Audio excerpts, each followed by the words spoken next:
প্রিয় দেশবাসী, আজ আমরা এক গভীর মানবিক মুহূর্তের মুখোমুখি। আমাদের দেশের সাবেক প্রধানমন্ত্রী ও সিনিয়র রাজনৈতিক নেত্রী বেগম খালেদা জিয়া গুরুতর অসুস্থ অবস্থায় চিকিৎসাধীন।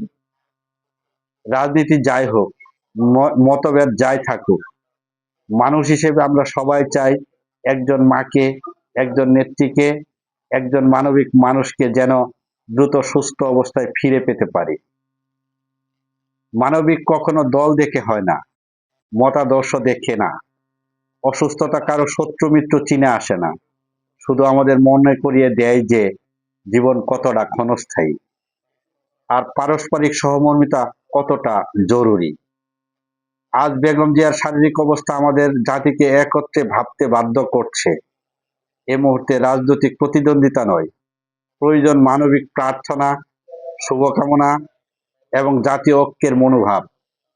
আমরা চাই তার জন্য উন্নত চিকিৎসা, যথাযথ ব্যবস্থা এবং সর্বোপরি সুস্থতার নিশ্চয়তা।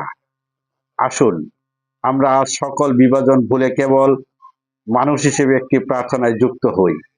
হে আল্লাহ, তাকে সুস্থ করুন, তাকে দুঃখ কষ্ট থেকে মুক্তি দিন। হে প্রিয় দেশবাসী, আমাদের কথা, আমাদের দোয়া, আমাদের শুভকামনা এসবেরই শক্তি আছে। আজ জাতি হিসেবে আমরা সেই শক্তিকে একত্রে ব্যবহার করতে চাই।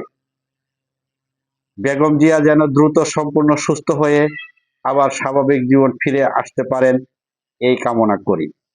মানবতার জয় হোক, সুস্থতার জয় হোক, জাতীয় ঐক্যের জয় হোক।